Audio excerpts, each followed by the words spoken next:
tendrá que contar con los pobres de América, con los explotados y vilipendiados de América Latina, que han decidido empezar a escribir ellos mismos para siempre su historia.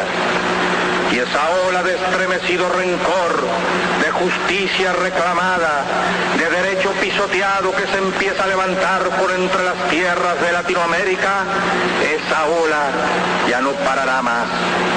Esa ola irá creciendo cada día que pase, porque esa ola la forman los mayoritarios en todos los aspectos, los que acumulan con su trabajo las riquezas, crean los valores, hacen andar las ruedas de la historia y que ahora despiertan del largo sueño embrutecedor a que los sometieron. Porque esta gran humanidad ha dicho basta y ha echado a andar. Y su marcha de gigantes ya no se detendrá hasta conquistar la verdadera independencia por la que ya han muerto más de una vez inútilmente.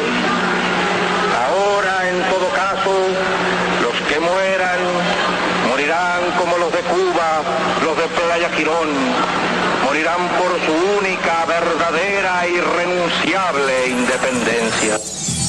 Hay la información de contexto. Escuchábamos a Ernesto Che Guevara, el comandante de América, leyendo los párrafos finales en la Asamblea General de las Naciones Unidas de 1964, los párrafos finales de la segunda declaración de La Habana, que la había leído originalmente Fidel Castro en la Plaza de la Revolución en Cuba, en La Habana, el 4 de febrero de 1962. La segunda declaración de La Habana fue el programa no solo de la Revolución cubana, sino el programa revolucionario de los pueblos de América Latina durante las 2 décadas siguientes, y hoy todavía sigue siendo la esperanza de los pueblos de América Latina y del mundo retomar ese sendero de lucha. La nueva ola, como hablaba la segunda declaración de La Habana, la estamos esperando, pero le decimos a nuestros oyentes y le decimos a nuestro pueblo que quizá tarde un poco más, porque se ha formado el Frente Único de la Reacción del Capitalismo y del Imperialismo, aquí en la Argentina, con el partido de Macri, con la Mesa Nacional de los Radicales y con el Partido Justicialista y toda la cúpula del gobierno actual. Por eso va a llevar un tiempo más, pero el próximo auge de lucha popular va a tener características distintas a los anteriores, porque será el pueblo llano, con las organizaciones que sepa construir, quienes pondrán contra las cuerdas a la burguesía y al imperialismo. Dicho esto, que no menos podemos decir un 8 de octubre, en el 55 aniversario de la caída en combate de nuestro comandante. Damos comienzo así al programa número 157 de Todos los Fuegos por Radio Rebelde. El Che Guevara y su victoria estratégica. Ernesto Guevara fue un humanista, valiente y romántico, pero esta verdad no puede ocultar al revolucionario consecuente, al científico metódico, al estadista destacado. En los más de 2 años que duró la lucha en Cuba, su entrega militante y su capacidad lo llevaron a ser un inigualable comandante. Guevara vio más lejos. Finalizada la guerra, sin ser economista, asumió las complejas tareas económicas. Como ministro de Industrias, desarrolló el sistema presupuestario de financiamiento en oposición al llamado del cálculo económico que provenía de la Unión Soviética. El sistema por él ideado revolucionó porque no solo revolucionó en el plano de la lucha político-militar, sino también en el plano de la construcción del socialismo. Revolucionó la concepción marxista en el periodo de transición del capitalismo al socialismo. En su libro El socialismo y el hombre en Cuba y otros trabajos, advirtió que el socialismo no podía ser construido atendiendo solo a la edificación de la base material. ¿Cuál es esa? La socialización de los medios de producción y de cambio, sino que, y dice textualmente el Che, la teoría que resulte dará indefectiblemente preeminencia a los dos pilares de la construcción: la formación del hombre nuevo, que siempre hemos sostenido, y el desarrollo de la técnica, que nosotros le estamos llamando en este momento revolución industrial, basándonos en nuestro comandante Che Guevara. Nada de populismo, nada de peronismo, nada de todas esas cosas que entienden los que no han leído al Che Guevara ni a Carlos Marx. Advirtió el Che que si no se abordaba la transformación de la conciencia individualista en la que se asienta el capitalismo y no se luchaba consecuentemente por el desarrollo de una nueva conciencia solidaria, decía, se corre el peligro de que persiguiendo la quimera de realizar el socialismo con la ayuda de las armas melladas que nos legara el capitalismo, ¿cuáles son? La mercancía como célula económica, la rentabilidad, el interés material individual como palanca impulsora, etc. Se puede llegar a un callejón sin salida, como se llegó. En carta a Fidel Castro de abril de 1965 advirtió que la Unión Soviética estaba perdiendo la carrera del desarrollo con los Estados Unidos y predijo, 26 años antes de que ocurriera, su retorno al capitalismo. Consecuente, el Che hizo un urgente llamado a la acción revolucionaria a la militancia y a la dirigencia, porque si su afán de revolucionario se embota cuando las tareas más apremiantes se ven realizadas a escala local y se olvida el internacionalismo proletario, la revolución que dirige deja de ser una fuerza impulsora y se sume en una cómoda modorra. ¿Qué debía hacer un revolucionario después de reflexionar así? Guevara comprendió que se caía el socialismo real casi 30 años antes de que ocurriera. ¿Qué debía hacer un revolucionario consecuente? ¿Terminar el libro explicando por qué se iba a caer el socialismo o ir al terreno de la lucha e impulsar la revolución mundial? Con el libro también se aporta, pero no había tiempo. Por eso Guevara no tuvo dudas y poco después se lo encontrará en Bolivia al frente de 40 hombres y una mujer. Bolivia, 1967. Guevara consideraba que no había que esperar que estuvieran dadas todas las condiciones. No dijo ninguna, como deslizan sus críticos.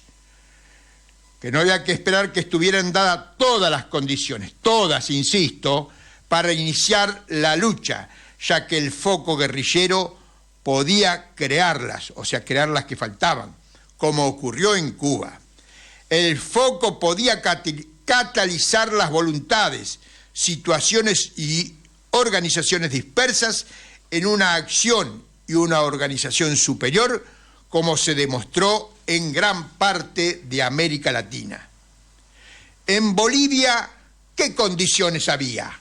Había un programa revolucionario aprobado por la vanguardia obrera. En 1952 triunfó una revolución nacionalista que, presa de sus limitaciones, había sido derrocada por un golpe militar en 1964. por esta revolución, el proletariado minero había quedado parcialmente armado. Existía la Central Obrera Boliviana con posiciones revolucionarias. Había 2 partidos marxistas-leninistas y uno trotskista. Completaba la situación la creencia de Estados Unidos que en Bolivia no habría una nueva revolución en tan breve tiempo, lo que lo llevó a que no preparara al ejército boliviano para la lucha contrainsurgente y que la Alianza para el Progreso, impulsada por Estados Unidos, no destinara recursos para este país. Solo faltaban 2 condiciones: la unidad obrero-campesina y el ejército revolucionario, las que se proponía desarrollar instalando el foco en la zona rural. El lugar elegido respondía a cualquier o a todas las doctrinas militares. Montó su cuartel general en el punto más alejado del centro del poder del capitalismo, o dicho de otra manera, en el eslabón más débil de la dominación imperialista, Bolivia, y dentro de ella, en la región en la que era más débil la presencia del Estado boliviano, Ñacahuazo. Se ha dicho que el Che quedó aislado, lo cual es una verdad a medias. Estuvo aislado de los partidos marxistas-leninistas, tanto de filiación maoísta como estalinista, pero no estuvo aislado socialmente porque el proletariado minero estaba a la espera de su comandante. Ya aquí hemos contado que el proletariado tucumano también estaba a la espera de su comandante. En las asambleas previas al Congreso de la Federación Minera, que debía reunirse el 24 de junio, los mineros incluyeron dentro de su programa el apoyo moral y material a la guerrilla del Che. Todas las asambleas de mina, no algunas, todas minas grandes, pequeñas y medianas, aprobaron el apoyo moral y material a la guerrilla. ¿De qué aislamiento social hablan los críticos del Che? No conocen la historia y rehúyen estudiarla. Ese día se sumarían los obreros fabriles de la Central Obrera Boliviana y los estudiantes de la Federación Universitaria. En la víspera, noche de San Juan, las tropas del ejército entraron a sangre y fuego en el campamento de la mina Siglo XX, causando decenas de muertos y heridos. En su diario, el 14 de julio, ante la crisis en el gobierno originada por los éxitos de la guerrilla, escribió: el gobierno se desintegra rápidamente y se lamentaba, lástima no tener 100 hombres más. Existían esos y más combatientes que hubiesen llegado de no haber sido por el aislamiento a que lo sometieron las orgánicas partidarias. La mayor virtud del Che. El Che era valiente como combatiente, como comandante y como estratega, pero también lo fue por su pensamiento crítico. Si tenemos que decir cuál fue su mayor virtud, sin duda decimos que fue ser un hombre valiente que se atrevió a pensar con libertad. Muchos dicen que el Che realizó un esfuerzo heroico, pero condenado al fracaso. Nosotros destacamos que vio más lejos y en consecuencia hizo lo que un gran revolucionario debía hacer: ir a Bolivia y dar un gran combate. Gracias a su grandeza, a su entrega y a sus aportes teóricos a la construcción del socialismo, en estos oscuros años de hegemonía capitalista imperialista, más potente voz para la recuperación del socialismo como ideal de futuro y para poner en pie las organizaciones políticas revolucionarias que den las nuevas batallas por un mundo de mujeres y hombres socialistas como él quería. Ernesto Guevara perdió una batalla en Bolivia, pero conquistó la victoria estratégica para la revolución socialista. Aprendimos a quererte desde la histórica altura, donde el sol de tu bravura le puso cerco a la muerte. Aquí se queda la clara, la entrañable transparencia de tu querida presencia, comandante Che Guevara.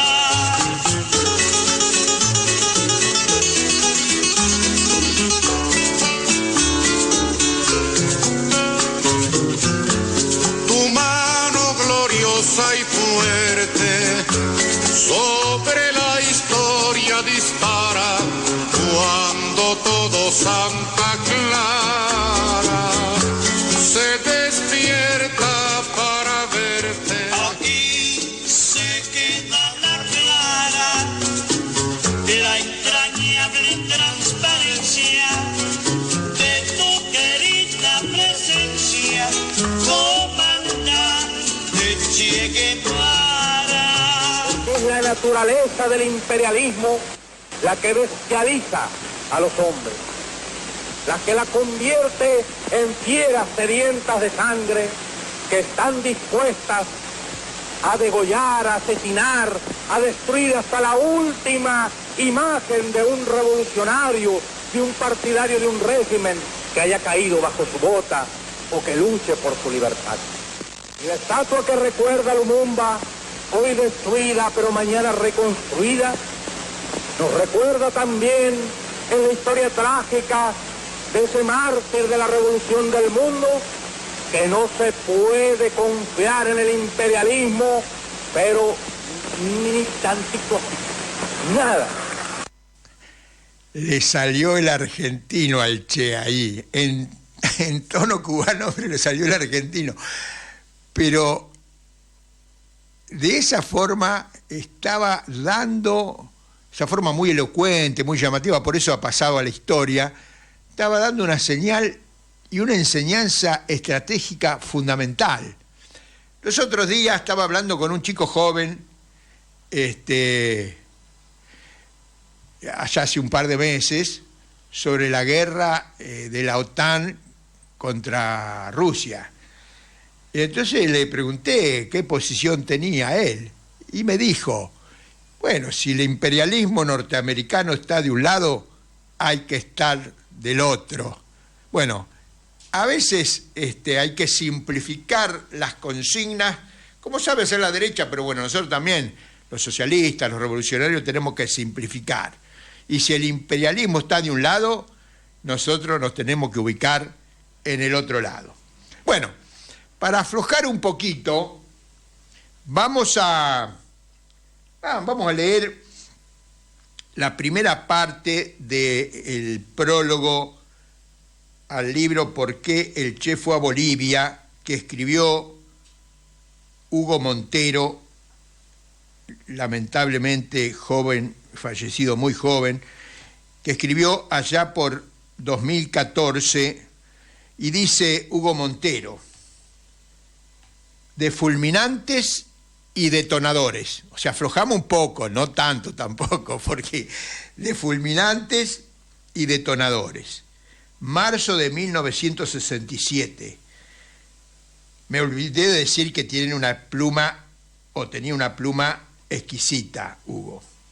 Cae la tarde en la selva cuando el Che se acerca en silencio al grupo reunido en un claro. Los que discuten con fervor son un recién llegado militante boliviano y uno de los curtidos guerrilleros cubanos. Minutos antes, el Che había regresado al campamento rebelde, bautizado como El Oso, después de una extenuante jornada de exploración por las cercanías del Río Grande. Pero el cansancio no le impidió seguir con atención el debate y detener la discusión apenas con un gesto. «Vamos, hay que hablar», interrumpe. A su alrededor se acomodan en silencio los integrantes de los pelotones del centro y de la retaguardia. Entonces, con paciencia y firmeza, detalla los motivos políticos de su participación en aquella aventura y en particular se ocupa de despejarles cualquier duda a los bolivianos con respecto a las razones de la presencia de los cubanos a su lado. Está claro, afirma el Che, ni él ni sus hombres han llegado a este destino sudamericano para ocuparse de la guerra revolucionaria en sustitución de los bolivianos, sino para colaborar con ellos en todo lo que sea posible con el objetivo de desencadenar la pelea por la liberación de su pueblo. Después, apelando a una metáfora explosiva, intenta ser más gráfico todavía y dice: nuestra función aquí no es ni siquiera la del detonante. El detonador son ustedes, compañeros. Nosotros somos todavía menos. Nosotros apenas somos el fulminante, esa delgada capa de fulminato de mercurio que recubre al explosivo en el interior de un detonador, que no sirve más que para activarlo, para reforzar el encendido. Eso es todo. Bueno, con esta anécdota el Che dejaba en claro cuál era el papel, porque Bolivia, en la estrategia del Che, era el centro de la revolución latinoamericana. Con estas palabras nos vamos a la tanda escuchando otra vez a Carlos Puebla. Aprendimos a quererte desde